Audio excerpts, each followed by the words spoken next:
Hey everyone, I'm Nick, and this is my 2001 Mercedes S-Class that I bought for only $2,000. If you've been watching the channel for a while, you may remember that one of my first videos was an install of a modern radio in a facelift W220 S-Class. Since the facelift and the early cars like this one use different fiber optic systems, I got a ton of questions about installing a modern radio with Android Auto and Apple CarPlay in one of the pre-facelift S-Classes with the D2B fiber optic system. Well, today, after 2 years and a bunch of comments, we're finally doing it. We're going to upgrade this car's radio from this to this, so that we can have modern features including Bluetooth, navigation, and wireless Android Auto and Apple CarPlay. We'll be installing an XTRONS head unit with their fiber optic decoder box to retain the factory amplifier, all thanks to our friends at XTRONS, who are the sponsor of today's video. I know some of you have been waiting for years, so let's get to it.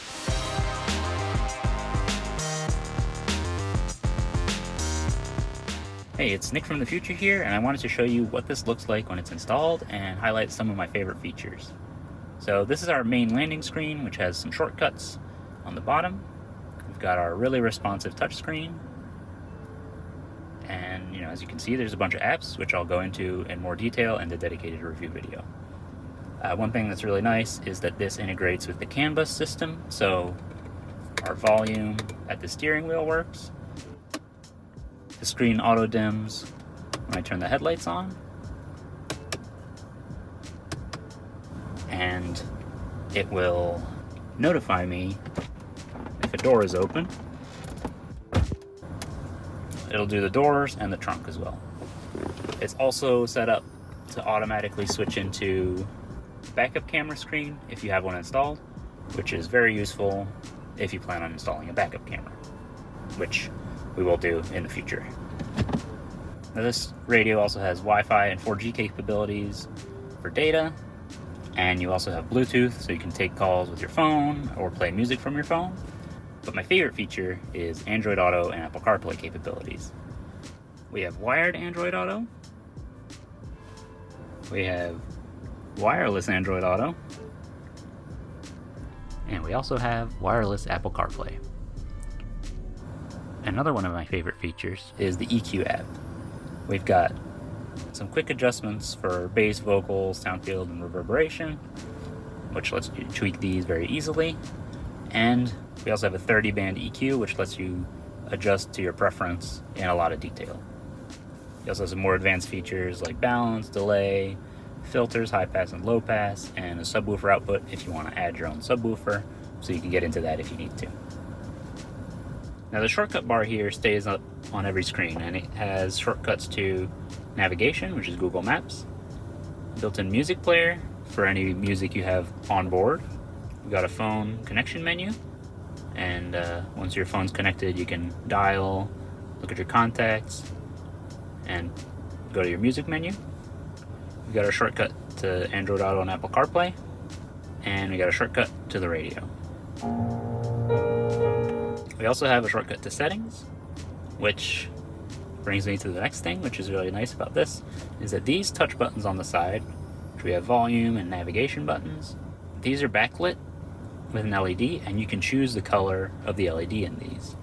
So in the settings menu, we have a sub-menu called Car Infotainment, which lets us adjust options that are specific to the head unit. In our display options here, there's key light color.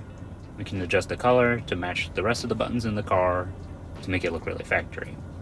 Or, alternatively, you can choose your favorite color. Now, since this head unit runs Android natively, you also have access to the Play Store, so you can load your favorite apps on here if you want to. Now, it also comes preloaded with the Torque app, so if you have a Bluetooth OBD2 scanner, you can plug it in and get real-time data displayed on the head unit as well. So before we install our upgraded unit, let's take a look at what's included in the box.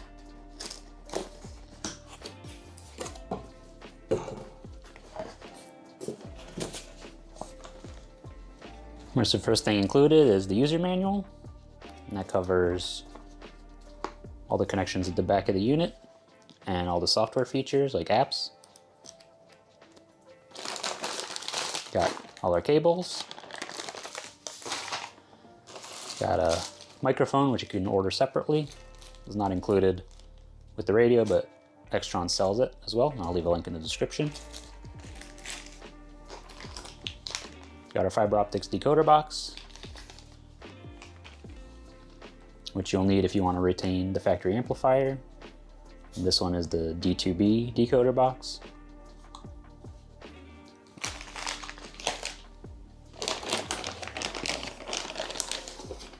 And right here, we have the unit itself. So it comes with a new bezel that will house the HVAC system. It's got a 9-inch screen. We've got an 8-core processor, 4 gigs of RAM, and 64 gigs of onboard storage. In the back we've got all our harness connectors, and then there's another one right here, our main connector that we'll go into. We also have GPS, 4G, and radio inputs. As far as harnesses go, this is our main harness, with this end that goes into the radio, this one that goes into the CAN bus decoder, this one that goes to the car harness, which will provide power, and then these, which are a couple different options for tying into the CAN bus system on the car.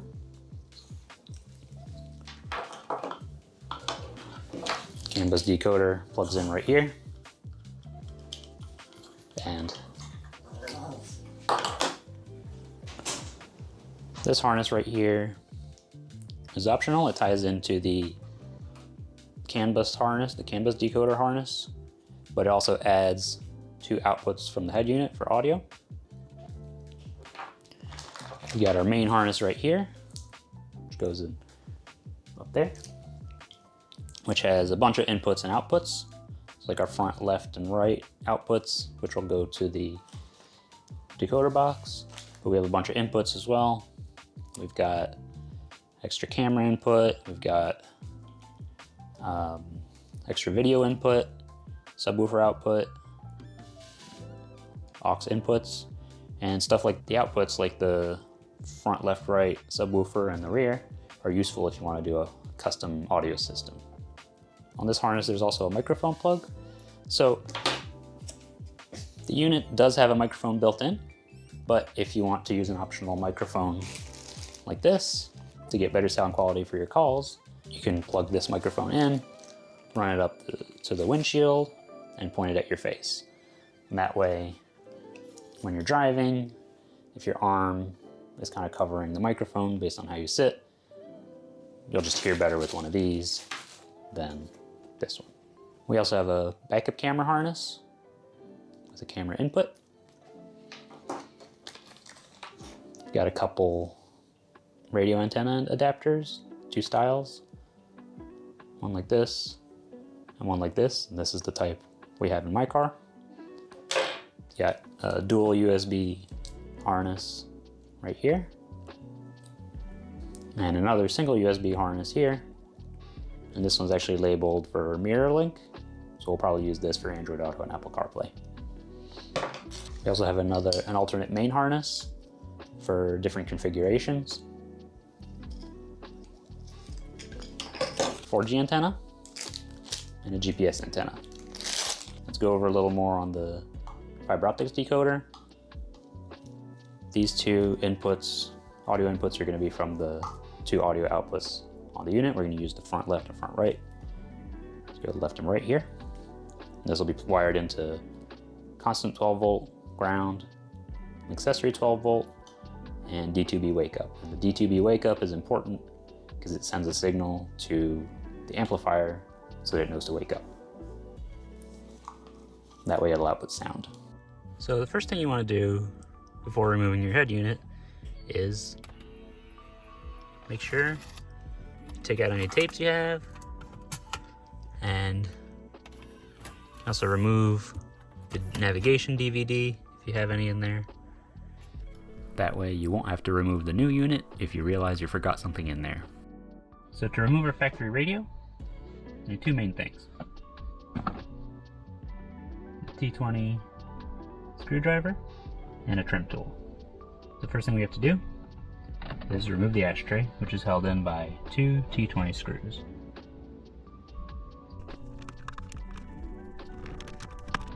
So the ashtray will pull out forward, but you're gonna have to take the car out of park.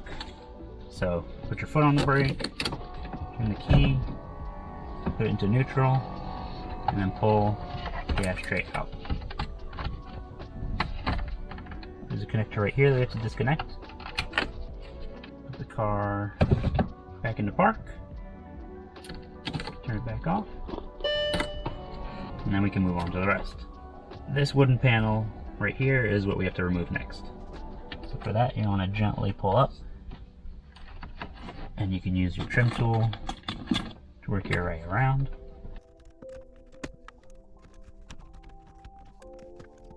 And here, the HVAC is connected. So you probably want to, take it back out of park. Pull this back,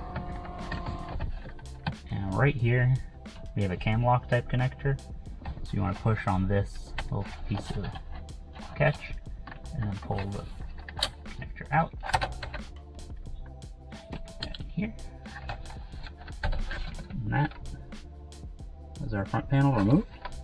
You can see there's clips right here and right here. There's two clips. And you want to be careful down here. There are little tabs. This one was actually already broken. Now we can put the car back into park. And this is what we'll remove next. The head unit is held on with two T25 screws here, two more up at the top, and then two recessed back here. So one on this side and another one on this side. So we're going to pull all those out, and then we can pull the unit out.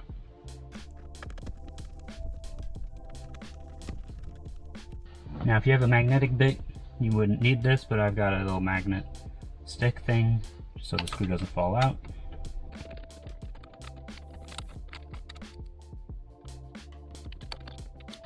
Now we can pull it out.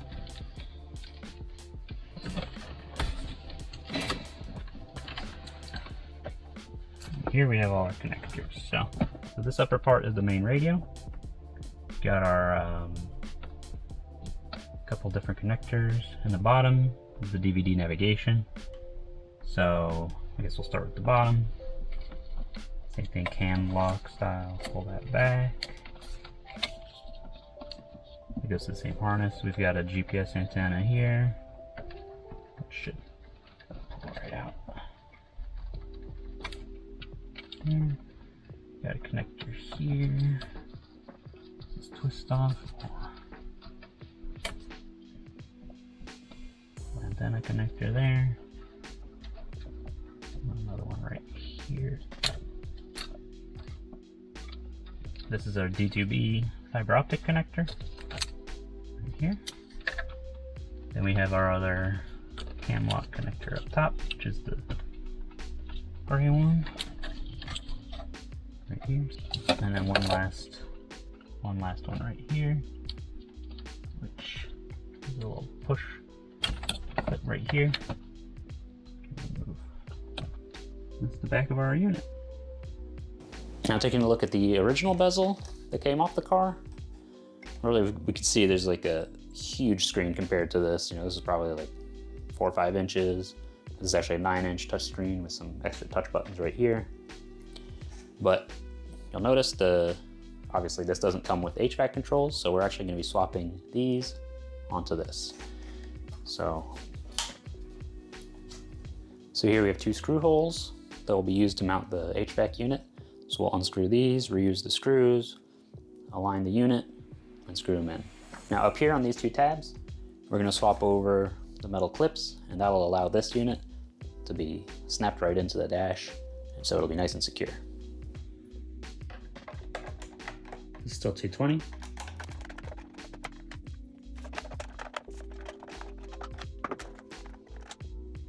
It's a good opportunity to clean the HVAC module when it's unmounted, but once that's done, just pop it on here.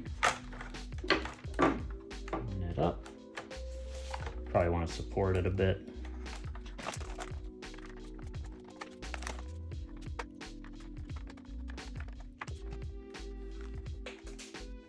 Looks good, centered.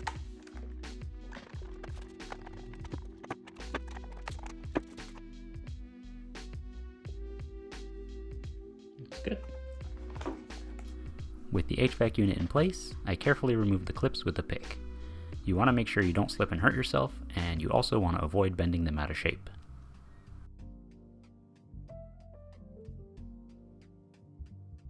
Let's install these clips.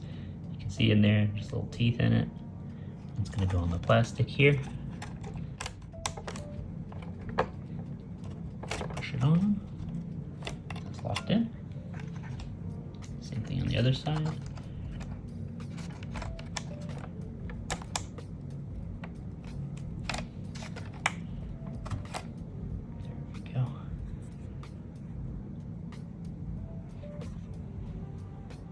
We're going to start connecting our harnesses.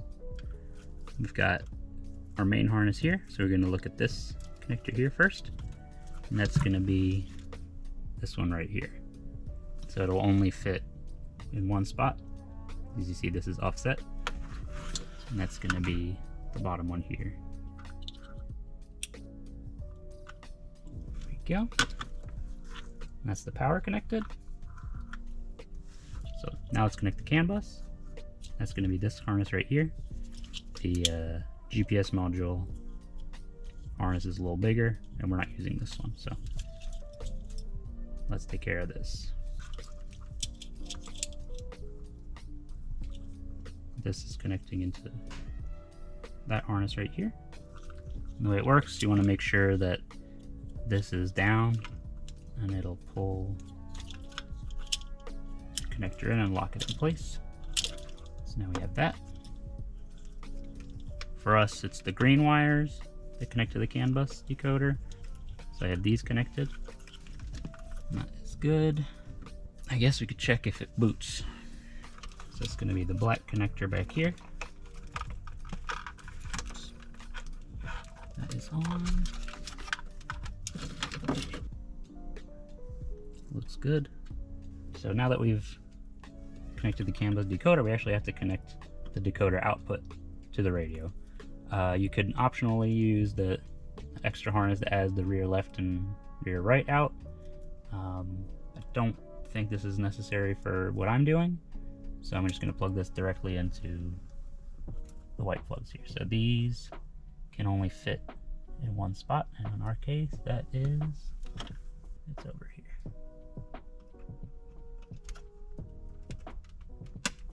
Let's try that again. I'm gonna pop this back here and test it again. And now that our CAN bus decoder is actually connected to the unit, it should work. Let's see. Set the volume. Yeah, there we go. Very good. Excellent. Now that we know the radio is turning on, turning off, and the volume controls on the steering wheel are working, we can continue with the install. So this is our backup camera harness. So we're going to plug that in. It goes in. Again, it only fits in one spot. Like that. Plug that in. Now we'll also put in this one, which has the front in and out, or front outputs, and the microphone harness. And that's the big connector, so it goes up at the top right here.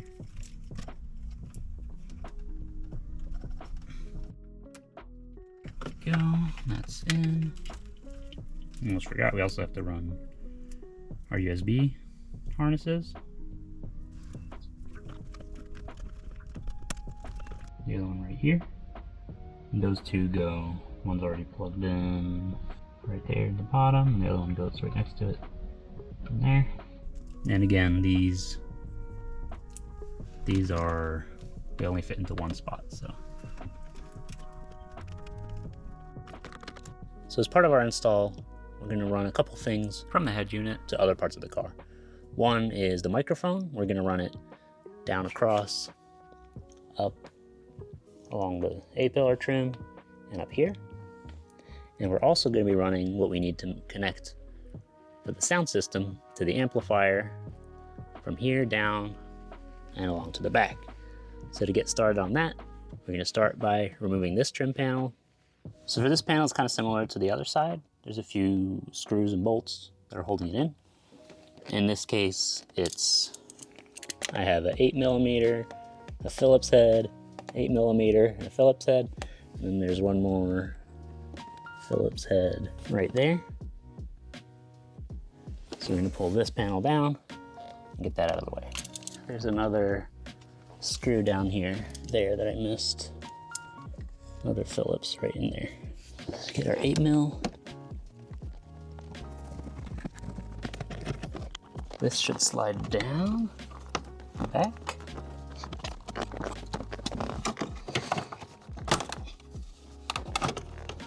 Let's slide back and out. There's a little light right here we have to disconnect, the electrical connector. And move this out of the way. We'll also take this panel off since we need to route wires in this area.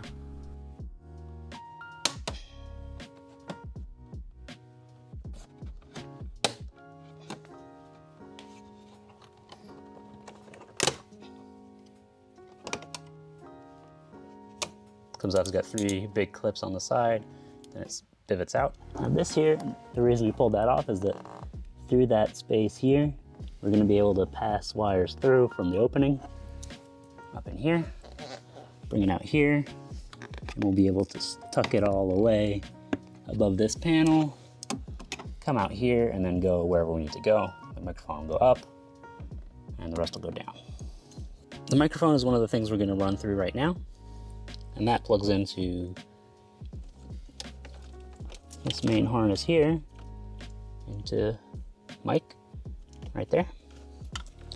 So instead of feeding this whole thing through, what I'm gonna do is I'm gonna try to pass this up from the bottom down there. So let's see, probably wanna reach in here. You can see my finger comes out right there. I can hand myself the wire through here, then move it up to this area and have it go up under where the panel is in here.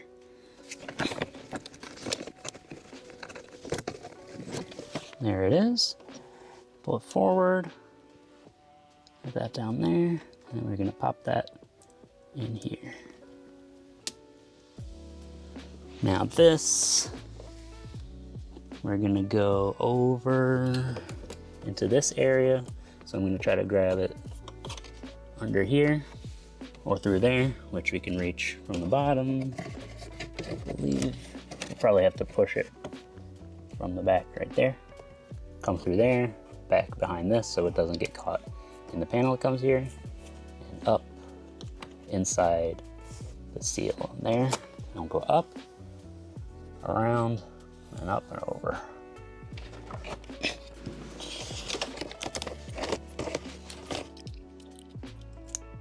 We're gonna run this in here, so let's get this. So right here, we're gonna push this in using a plastic trim tool. And what we're gonna try to do is get it in this gap here. There we go. And then we wanna pull it to the right so that we can start getting it into the trim. Like that, push it in. That's good. And what we do is we'll push it in, up.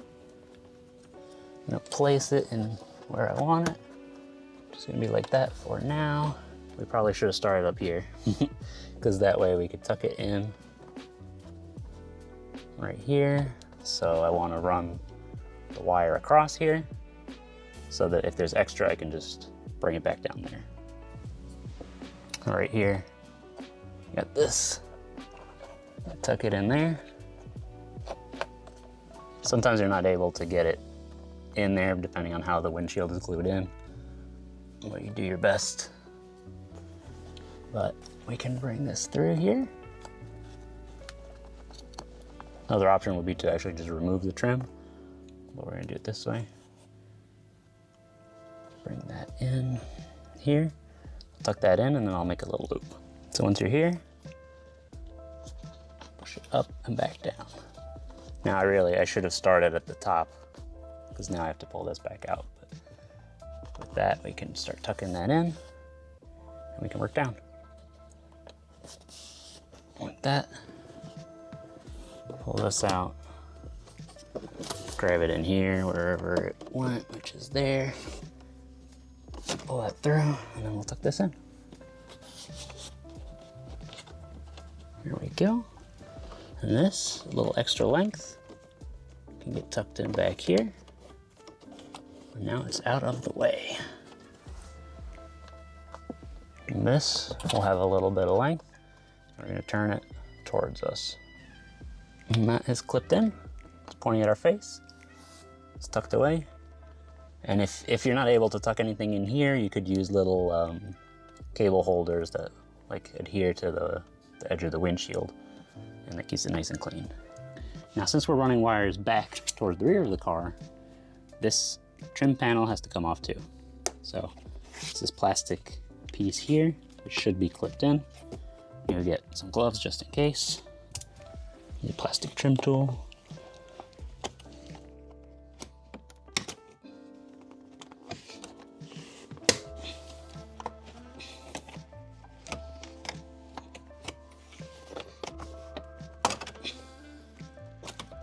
I see, okay. As you can see, there's like metal clips in here.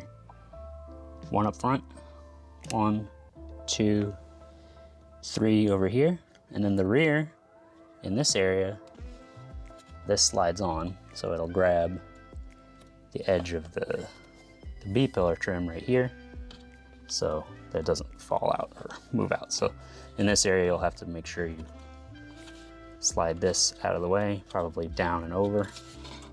That'll let it out. This is gonna allow us to bring the wires, tuck them probably back here. And we're gonna have to go a little further in here, and we're gonna run it down and into the carpet under this padding. So you can see there's a wire in here already. We'll just go along that and keep going back and through there towards the rear. So we're gonna have to remove the rear seat to route our wiring. To do that, on either side, right in here, there's a latch release we need to push up. So with the catches released, you can pull up and forward. And you can see right here, this is what you have to push to release it. Let me get this out of the way so we can access the rear door trim. As we keep moving back, we're gonna have the same thing over here. Very similar, but this time there's a Phillips screw right here. The rest should be very similar. I'm guessing one clip here and 2 or 3, maybe just 2 back here. So pull this out new.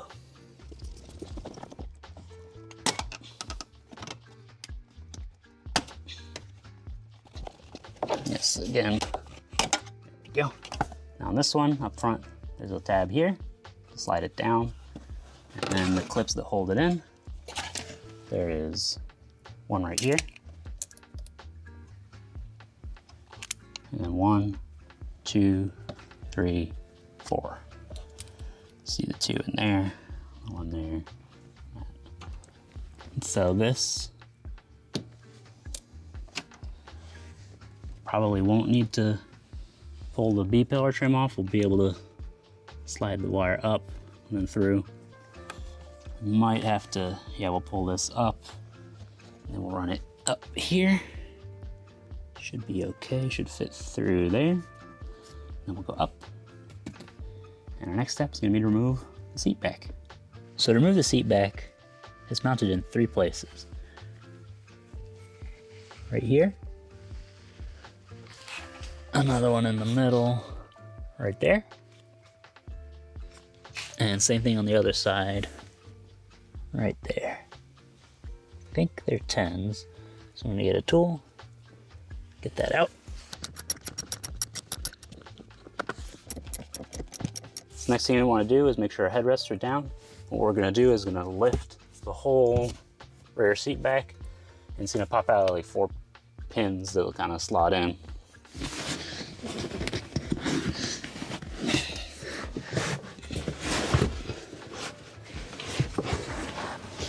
There, we're out. Get your seat belts out of the way, and we have to slide it out from the middle. We may be able to stop here. And so the seat back off.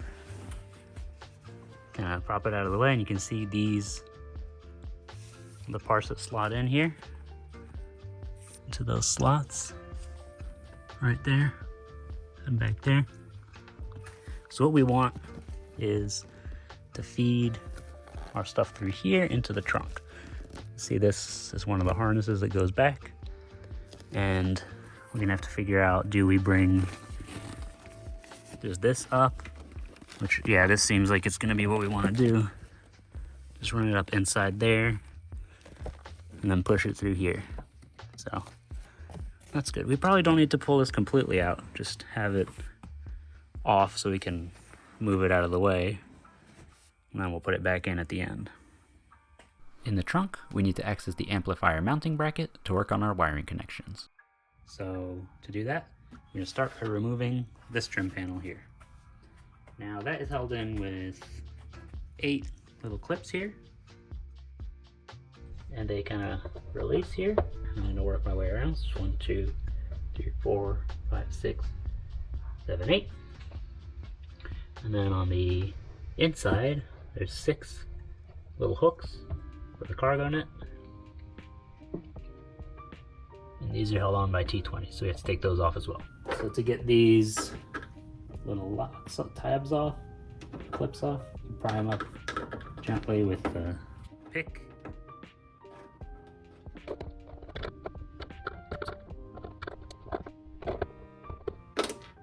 Oops. Yeah, and you can see here, the clip that holds it in is like that. So what happens is when you push this top part in, it spreads the little claws out and locks it in place. You can keep them as one piece and put it aside, since we'll put them back in later.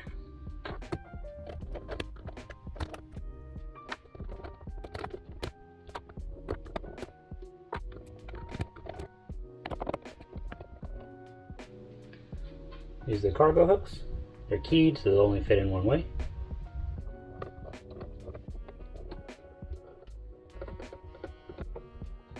That off, we can pull this out.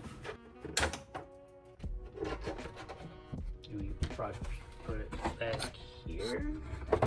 So over here we have to remove this panel, which is why we have to remove that trim. So this back here is actually the rear tail light, but we're going to remove the rest of the panel. Now this right here is held in with 2 clips, one right here and one right here. And those work like this. They're kind of similar to the square push pins. Right here, you have to pull the center part out and then pull this out. So I already got this one out from back here, and it looks like this one's kind of was already pushed through, so it's in there, and we'll get that out after and put it back in. So, and then there's one last hook right there. Let's take that out as well. Now it looks like somebody spilled some sort of, I'm guessing, soup, which dried up and caked up. Dripped into there. We'll get into that in a little bit. But yeah, we're gonna get that off too. It's still T20. Put that off. I'm gonna pull off this panel right here. Panel around the CD changer, and that's gonna just put in. So he's got 2 clips, one here and one here, and this just slots in back there. This is where you see down there all sorts of stuff just collected in there and dried. I don't know.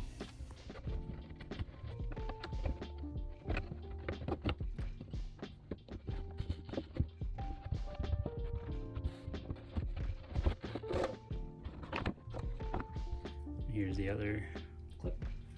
And back here we have our amplifier and our CD changer. The orange lines here you can see are the fiber optic lines. And what we want to do here is pull the mounting bracket assembly up and out so we can access all the connectors.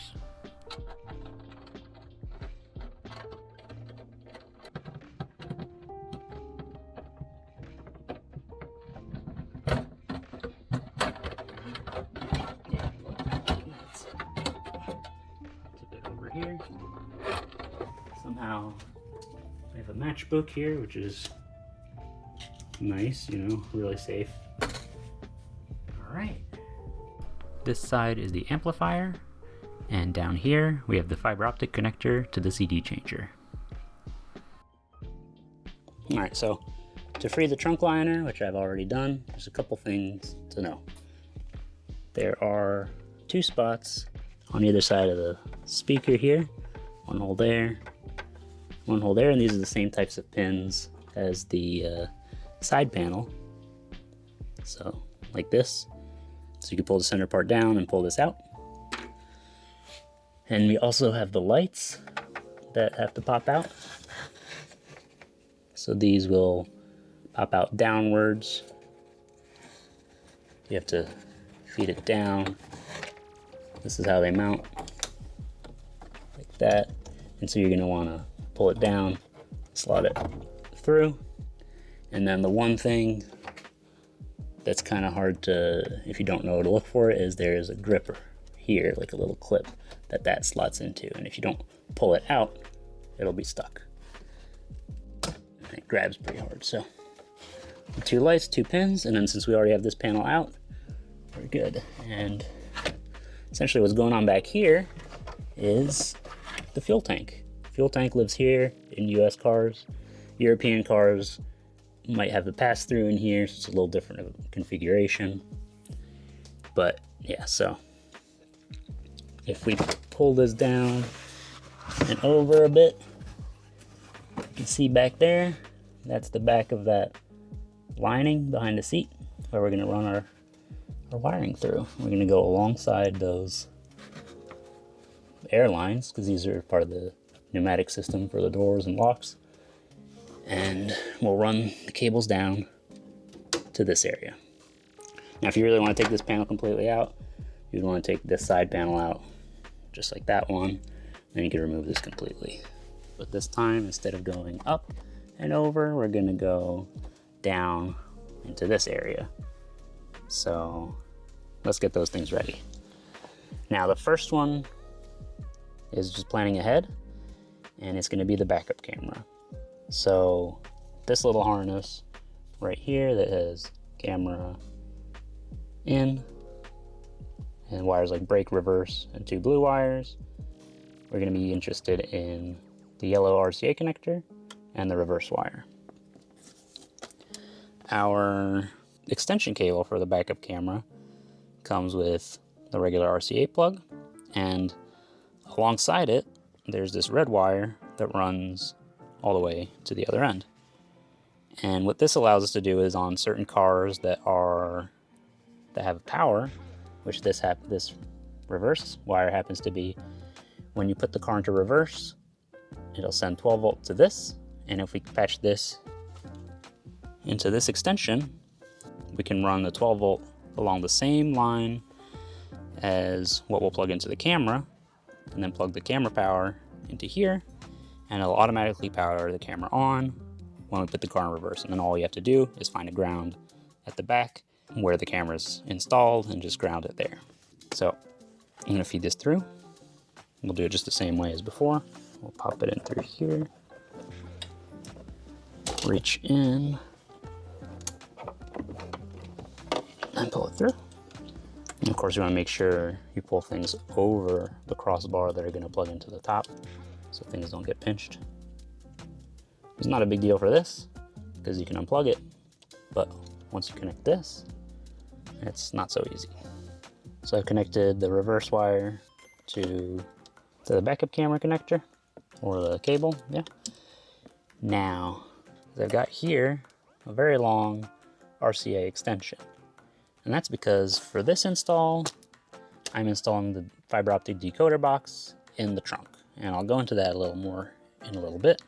But essentially what we have to do is run this pair of wires all the way to the trunk. So to get the audio signal from the radio to the amp, we're going to use this extension, and then we'll be retaining the factory Bose amplifier that's paired to all the speakers. So I feed this up in there, and we'll run this down here into there, just like the other stuff.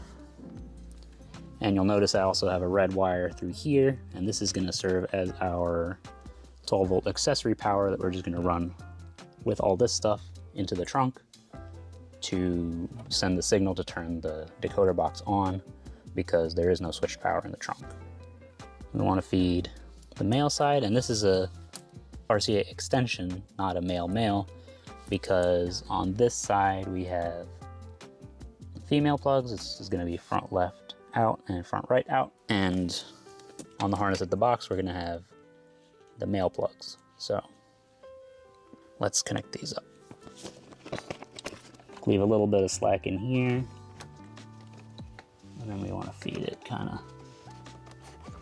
in here. There's like a little space right there that we want to kind of tuck it into. Right there with the others, if we can. Just careful, some of the plastic or the trim is sharp. And then once it's here, a little bit of slack there, and what we want to do is run it down. Right here there's this little tab, but behind it there's a little gap. So we're going to try to fit it through there in such a way that it's not going to get squished. And there we go. Now these are all three here. This red wire is tapped into the 12-volt accessory from the cigarette lighter, which is black and with the white stripe wire, and that goes under into this area. And now what we want to do is we're going to want to run this into here and then under the carpet there, and we're going to run it down along that, go through to right here, and then go through the B-pillar trim, and then rejoin at the back door. And do one at a time. Now you want to make sure you don't get knots in this, because if the knot propagates all the way to the back, then you're just stuck with a knot, especially if you pull things through small holes, which shouldn't be an issue here. But so what we're doing is we're tucking it in as we go. We left a little bit of slack up there so that we have some room to maneuver, but really we want the excess length to be at the back, especially for the backup camera, because that's going to go in, it has to travel a little further than where the amp is. Probably pass it through and tuck it in. So we're going to pass that through. And so right here we have our wires that I passed in. So what we want here is to feed the backup camera and the speaker. Wires in. I can try to tuck it in from the other side.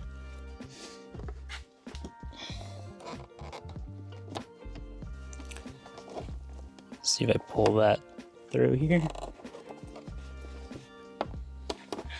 That seems to work right here. As I get back to the other side here, I can pull it up. Now it's out of the way, it's tucked in, we can work under here, which we'll do next. As we keep moving, we're going to pull it through this area here. And yeah, we're going to go under this stuff. So I have it coming through under here, and it's going to come out right there where this goes. So I'm going to do the same with the video and audio cables.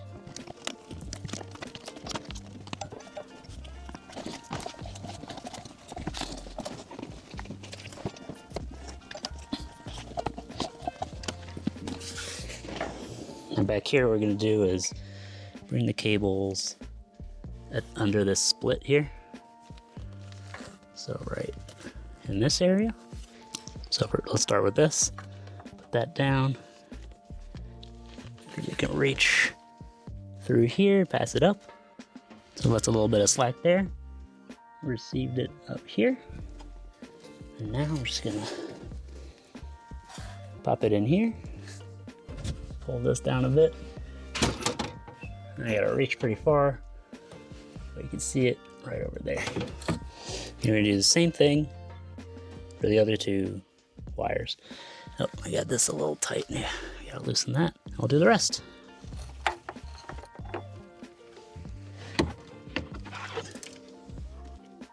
Okay. Now in here I've left a little bit of slack, just a little, because we want to be able to shift this around if the seat bottom gets in the way. And we could probably split this and run it underneath if we need to, but it should be okay here. Now up here, I pulled this through, like this, and I'm gonna feed it through and receive it on the other side.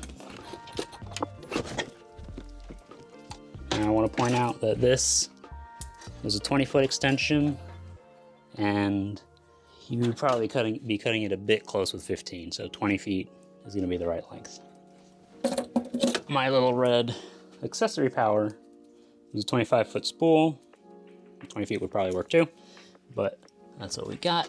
And then our video backup camera extension might have been 20 feet as well. We'll revisit this in the future, but it's gonna get tucked in with the rest out here. All right, so I ran the wires through there, zip tied them in one spot there, kind of tucked them below the air pump, and I zip tied them right here so they're following along, and they come out here. Now what we're gonna do next is pop this back in place now. So let's get that done. Actually, while we're at it, we will actually tuck this pretty much in place if we can. There we go. That looks good. This shouldn't come out of the way. It'll be behind the panel. And over here, I also zip tied them there because I didn't want it chafing on the edge there. So that kind of keeps them out of the way before they go towards the trunk. Now, right here, we have our rear audio assembly.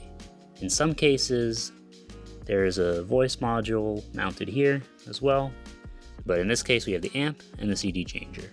Now what I've done already ahead of time is I've unscrewed 2 of the screws, which are little Phillips, to the CD changer, and I've disconnected the CD changer's fiber optic plug and pulled it out. And the reason for that is because we are going to set up our decoder box with a direct run from the amp to the box. Now, in my setup, it comes with the CD player connector, the amplifier connector, and 2 couplers. So one here and one here, and that ties into the rest of the loop in the car that goes to the tele-aid and the head unit. Now, this is a fiber optic bypass loop, which can be used to bypass the CD changer if you set up the decoder to connect to the factory fiber optic harness in the dash.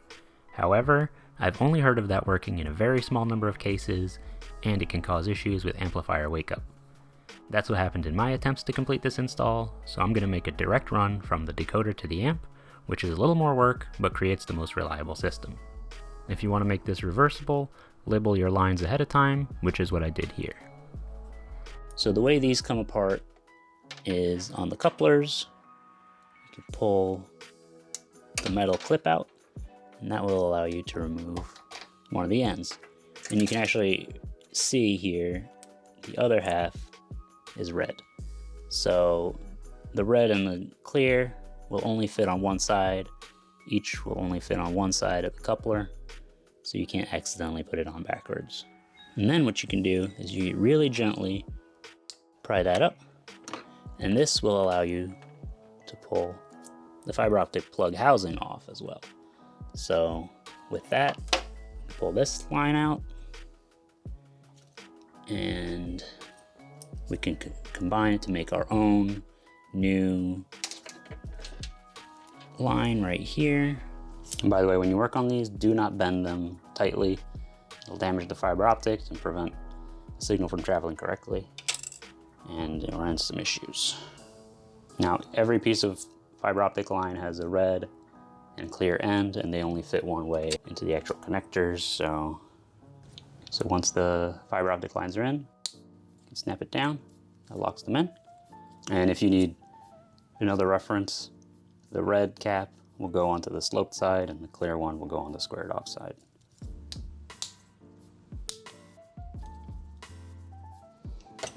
For reference, the 2 fiber lines I used are the one between the coupler at the harness and the CD changer, and the one between the amp and the other coupler that goes to the CD changer. But yeah, this is how you can do a direct run with what's already in the trunk. Yeah, that'll probably allow us to tuck it in a good place. All right, now our next step is going to be to tap into our power and amp wake on this harness.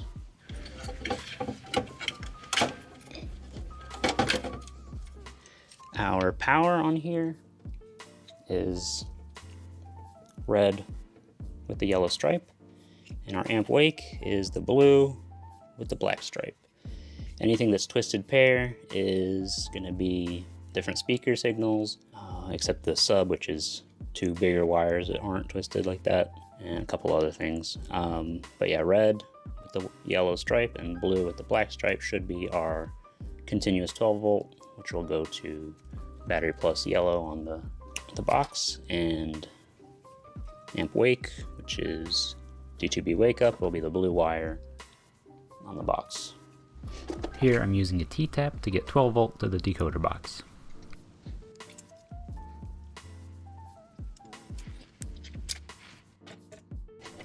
And to make sure the T-tap is set correctly, I'm using a voltmeter to check for continuity between the T-tap and the output pin on the harness connector.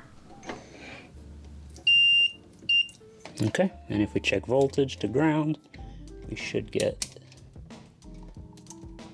12 volts. Okay, that's good.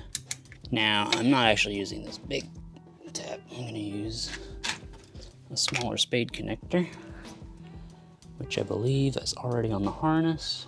Yep, from an earlier test. And I will be sliding this connector into that T-tap, but not yet. Now, we are doing... I ended up using, from a kit here, I used the yellow side since it was a big wire, but since our blue wake wire on here is significantly thinner, we're going to use our smallest one here.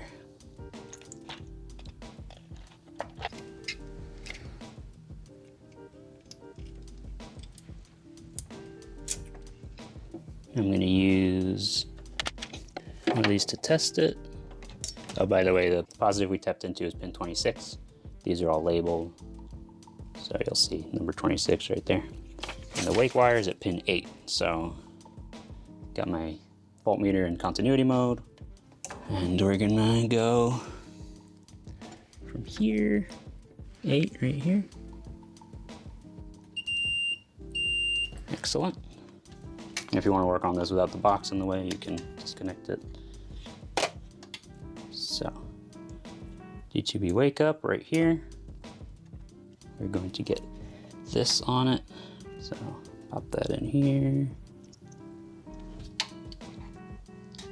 You can use manual crimpers, but this type of tool makes it way easier. There we go. And now we just have to decide where we're gonna run this guy for our accessory power, and we'll be able to test it. And I need to make a connection on this. I'm gonna cut this. And these are my wire strippers. I'm gonna strip the end here. This is from a test when I did it up front, so. Okay, I'm gonna plug in our battery, or constant 12 volt here. I'm gonna plug in our D2B wake right here, because those are the only two things that need to go on this harness. So this hooks in to the connector in here, and then you pivot it downwards. There we go. While we're here, you can also connect our RCA cables. They're actually conveniently labeled, so white to white, red to red. Now we need ground. I'm going to ground this to the chassis, so that's probably going to end up being one of the screws back here. Now we just need to ground this. I'm going to clamp it onto that here for a minute. Now this is just while I test it. Clamp that to the ground. All right, we can connect our box here.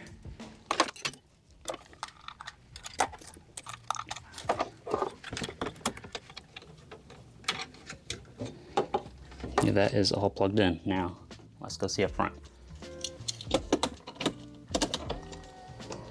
The violin concerto in D major. Yeah, all right. Johannes Brahms, Allegro giocoso, non troppo. Okay, so we have our lines in here. We're gonna put this panel back up. So let's go get the panel. So on the panel we have our tabs that slot in, and one on the side, and we have our bulb for our LED, and this is gonna slot in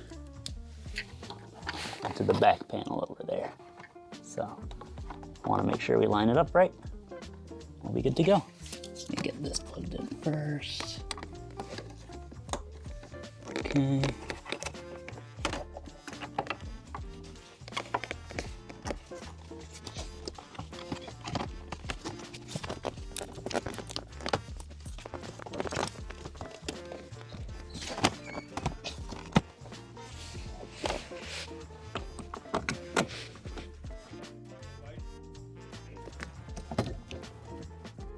That's back up. The wires are tucked in.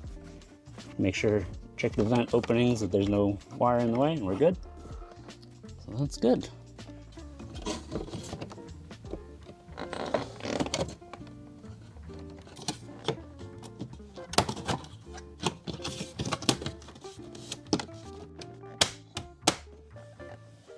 There we go.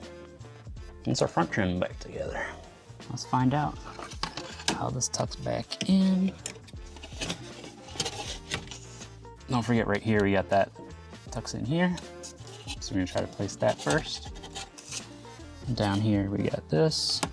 Just gonna make sure that tucks in. Oh, and before I take this, you can see right here where all the clips go. There's these raised parts that slot in. You actually see they're a little scratched from where they grab. Let's pop that up. Bring that down here.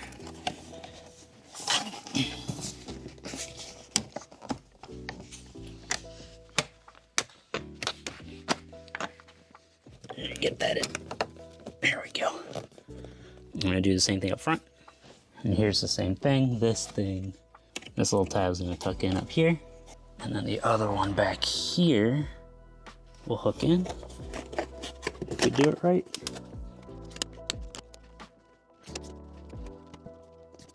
Tucked in. Nice. It looks good. All right, so we're gonna put this seat back in.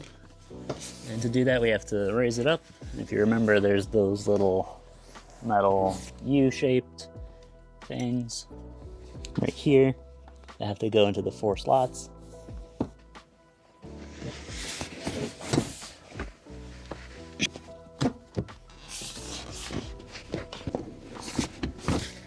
If you do it right, there'll be no gap between the upper part of the seat and the metal up here.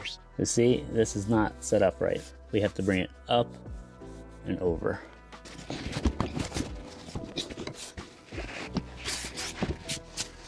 There we go.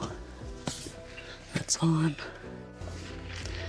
So this is gonna go in here.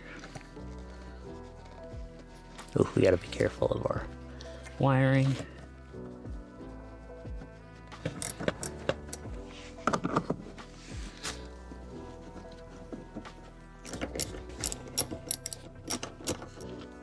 Now with all that done, I'm gonna vacuum this because I don't know whether there's seeds or whatever in here. Then we can put the seat bottom in. Now as part of this, we wanna make sure that we don't forget to keep our middle belt buckle and have it slide through. Right here, we wanna make sure we grab this so that it comes through. And then it has to slide onto the metal guides there. So I want to make sure the cables aren't going to get smushed. Looks like that's going to be a good place. Gotta go to the other side. I think once we're aligned there, we gotta push it down, snap it in.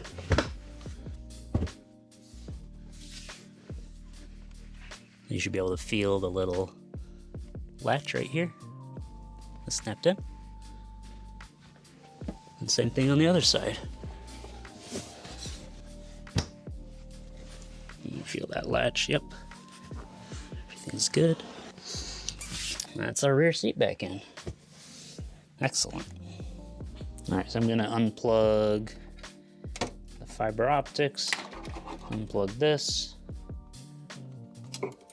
put them out of the way, and now we're gonna drop this back in.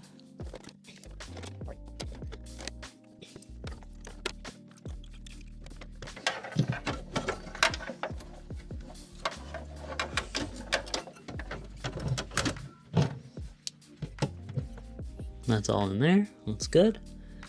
Nothing looks pinched. And now one thing we have to do is we have to ground our converter box ground. And so I'm gonna be replacing this here with a ring terminal.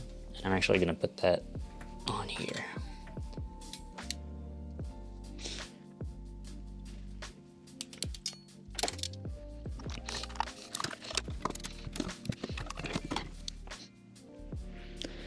I may end up wrapping some of this in fabric tape in the future or soon, and then I'm probably going to put in Velcro type tape, so this will just mount to the side of the CD changer, and that way that won't rattle either. And I'll do that as soon as the trunk trim is back in place.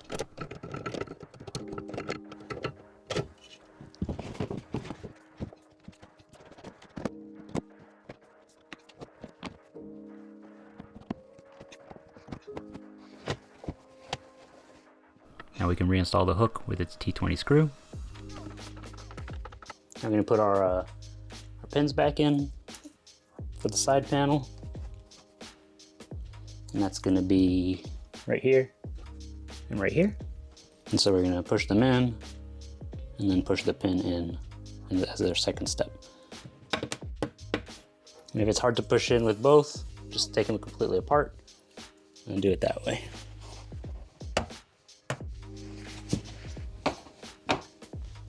Okay, now we're going to do the same thing for the trunk panel. That's going to be right there and right there.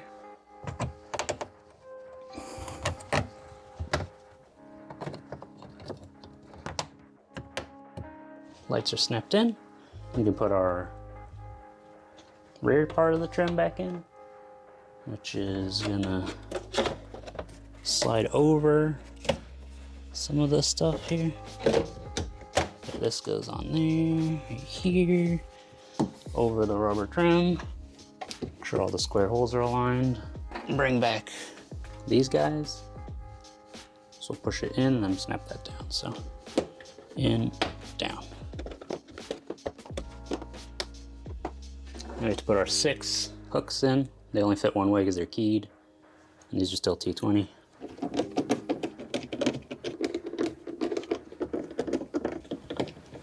The 2 upper hooks point up, and the 2 bottom ones point down. And then one of our last steps, screwing in those 2 screws. To securely mount the decoder box but still make it removable, I'm using Velcro style tape to stick it to the side of the CD changer. It's the same kind of stuff that's used on Easy Pass transponders.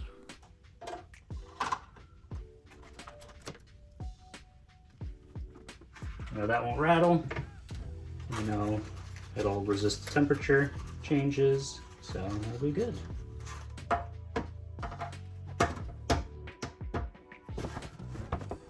And that's the trunk wrapped up. As we get ready to wrap things up with this install, we have a couple more things to take care of. One is the USB harnesses. So these, we need to be able to access them. There's a compartment right here that's a great candidate to put the USB ports in. Now to get them in, there's the mechanism right here. And there's a little gap right there that we can use to fit the USB cable in. So what I actually ended up doing right here on the end is that I cut a groove in using a Dremel. You need to be really careful around the wires because you don't want to damage anything. You could also remove the center console and work outside of the car. Now with the USB harness in place, it doesn't prevent the mechanism from working. On the other side, it's kind of the same thing except we have two harnesses. So what I ended up doing is grinding off the corner here. There's a little more room with two cables so I can pop that in there.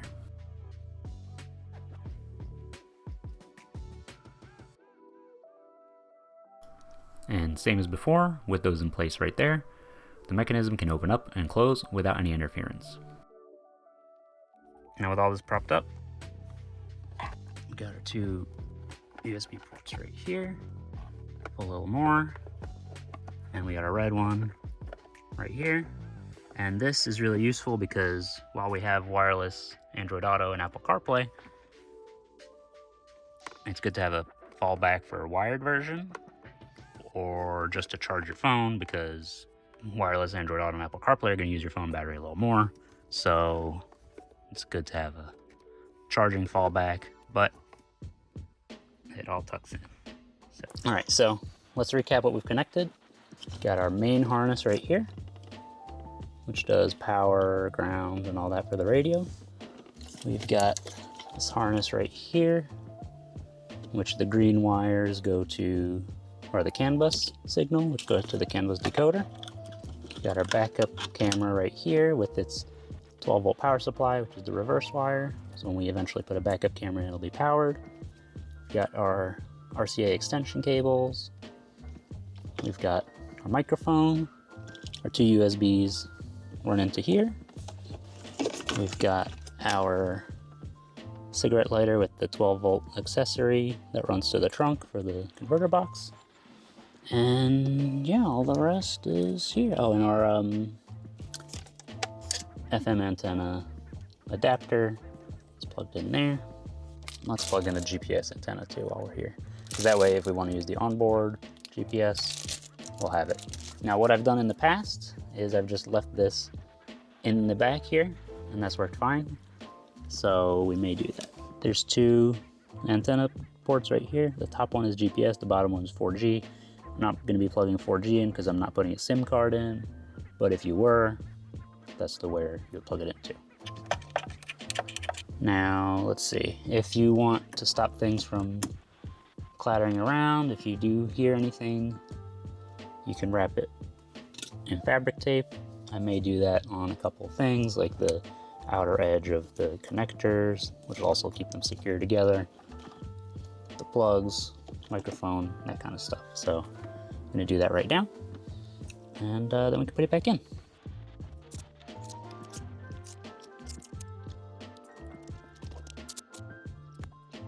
And sometimes it's not necessarily a matter of locking it in, like this cam lock, but more preventing it from making a plasticky sound if it bumps into one of the other connectors. Now, this is optional, obviously, but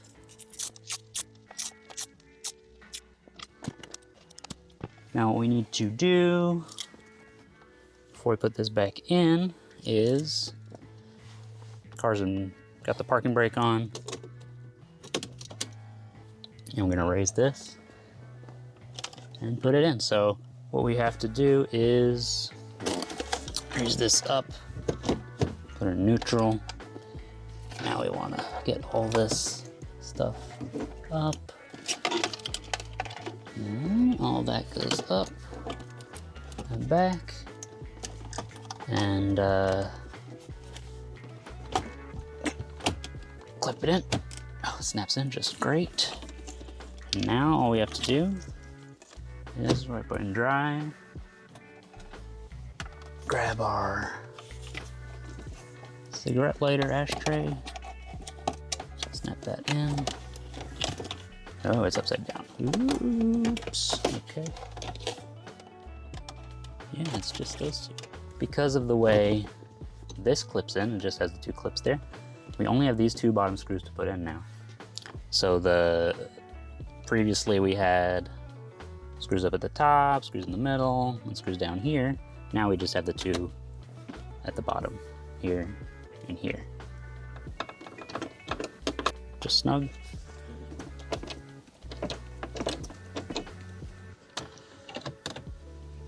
All right. And that is all in. Very good. And then this still works. Perfect. Yeah, we got our super clean install microphone. The cable's running to the trunk. Everything's back together. And it looks great. With the radio install, it's a really nice upgrade and it gives us a bunch of modern features. The job itself was pretty easy. The most time-consuming thing was figuring out where to run the wires and deciding whether we wanted to bypass the D2B system and how exactly we wanted to do that. The reason we chose to run the RCA and the accessory wire for switch power to the back and mount the D2B connector box in the trunk was mainly for reliability. By bypassing the other components in the D2B system entirely, we're cutting out unused modules that have a reputation for causing issues with the fiber optic system and blocking signal to the amplifier. Now that the radio's in, I'm sure you want to know how it works. Well, it's great. I'll be doing a full review of this radio in next week's video, so be sure to subscribe so you don't miss it. A big thank you to XTRONS for providing this radio and the D2B Decoder Box for this install. I'm really excited to have Android Auto in this car. Now, if you'd like to get one of these for your pre-facelift test class, I'll leave a link to the radio and the decoder box and the microphone in the description below. They also make great radios for a bunch of other cars, like this one that I installed in my $600 Supercharged C-Class. And for viewers of the channel, XTRONS is offering a discount code for 20% off that I'll leave in the description below. If this video helped you out, don't forget to leave a like. And if you have any questions about the install or you successfully completed yours, let me know down in the comments. Thanks for watching, and I'll see you next time.